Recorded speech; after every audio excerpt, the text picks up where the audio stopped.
Ассалаумалейкум туғандар, қандайсыздар? Назарыңыздарда қайрадан эле базар жоқ каналы. Бүгін 15 август 2023 жыл мен Бишкек шаарынын түндүк тарабы Лучта жүрөм туғандар. Ушул жерден бир сатылуучу үй бар экен, ошол үй жөнүндө сиздерге маалымат берейин деген. Биринчи эле болуп келүү жолун түшүндүрөйүн сиздер. Туғандар шлагбаумдан Фуча көчөсү менен түз эле түндүктү карай келе бересиздер. Объездныйга жетип, көпчүлүгүңүздөр билген биринчи мостко жетип эле сол тарап карай объезднойдун үстүнө чыгып, бир аз башка карай жүрсөңүздөр, мынакей сол тарапты карап келсеңиздер, Луч деген мондай жазуу бар. Ушунан кирсеңиздер эле, мынакей үй бул жерден көрүнүп турат. Биринчи көчөдөгү биринчи үй, бүгүнкү чыгыштагы сатылуучу үйүбүз болуп калат. Чоң жолго жакын тугандар үйүбүз. Негизинен жакшы. Так, анан ушул эле объездной менен түз чыгышты карасаңыздар, Дордойго бат эле барып кала аласыздар.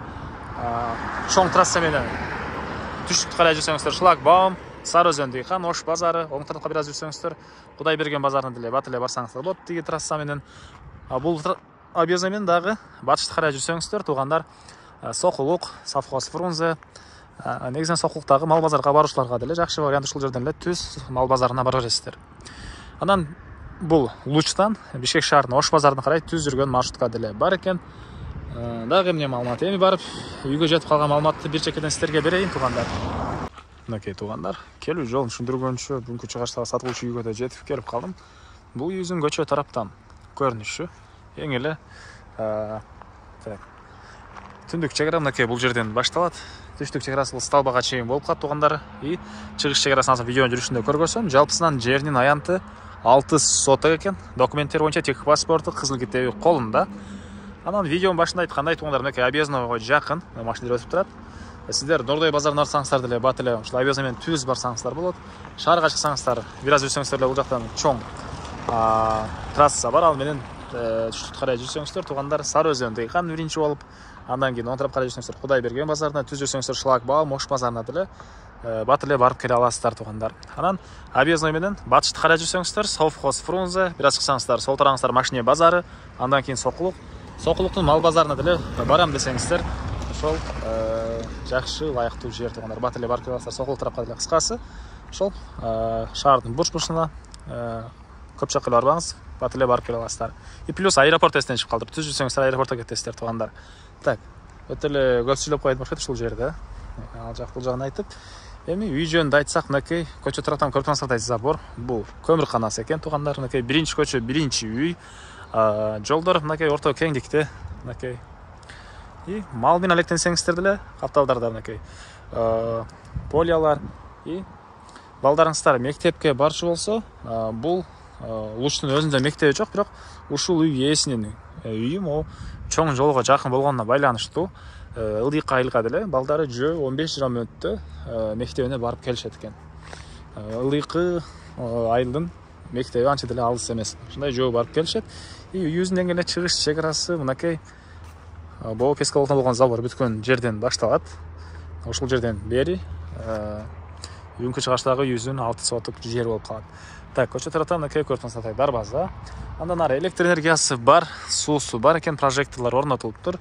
А бул мынакей короосу, бул жакта оңго жети болгон үй, стенасы кирпич. Алды тарабына мондай черешня бактары, жаңгак бактары, жер жемиш эккенге жери, жүзүм бактары, и бул жакта мондай тапчан тугандар. Мынакей азыркы учурда Баткенче айтканда маза кылып отурушат экен. Себеп тынч, мынакей куштардын эле үнү угулуп турган жери. Куштардын үнү угулуп турган ушундай тынч жакшы жерлердин бири тугандар.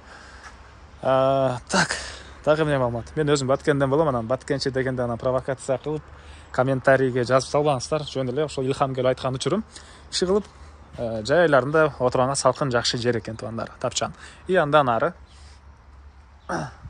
бул үйүбүздүн чыгыш тарабынан көрүнүшү.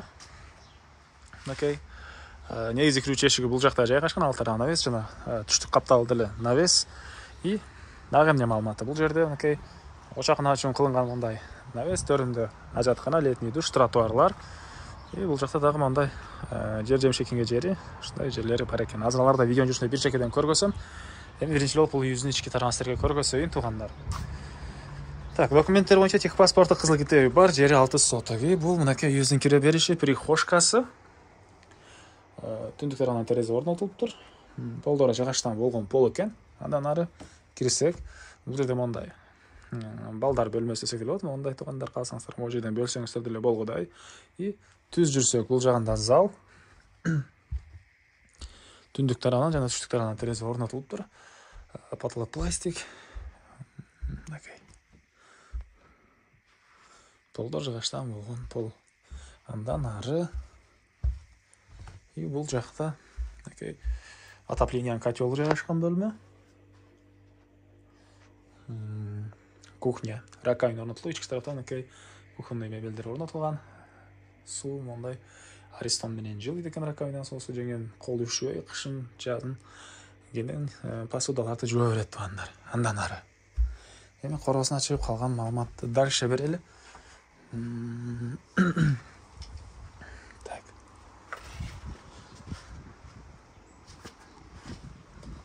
Бул жагы тапчаны.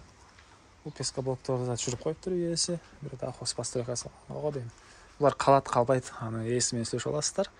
Так, тапчан, жүзүм багы. Бул жагында көмүрканасы мынакей. Үйдүн түндүк тарабындагы могу жолго чейинки аралык дагы ушунча бош жер бар. Кааласаңыздар да хозпостройка салсаңыздар деле кенен эле баткыдай көрүнөт. Так.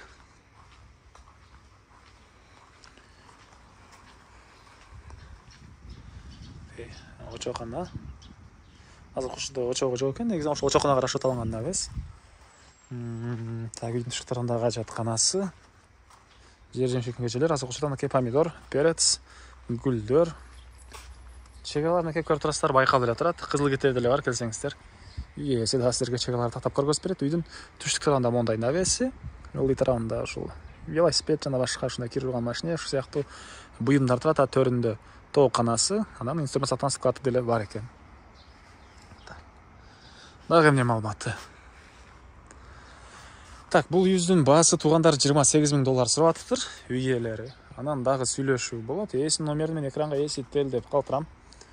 Звонок кылып сүйлөшүп көрүңүздөр. Сүйлөшүү болот. Анан достор менен, группалар менен сиздер бул видеону бөлүшсөңүздөр, мага бул үй ээсине чоң жардам берген болосуздар. Могу жерде погреб деле бар окшойт, бирок үй ээси погреб жөнүндө мага айтпады эле. Мен өзүм көрүп байкап калдым, туугандар, могу жерде погреб бар окшойт. Так, мына ушундай. Анда эмесе мен сиздер менен коштошом, кийинки чыгышка чейин туугандар. Саламатта калыңыздар.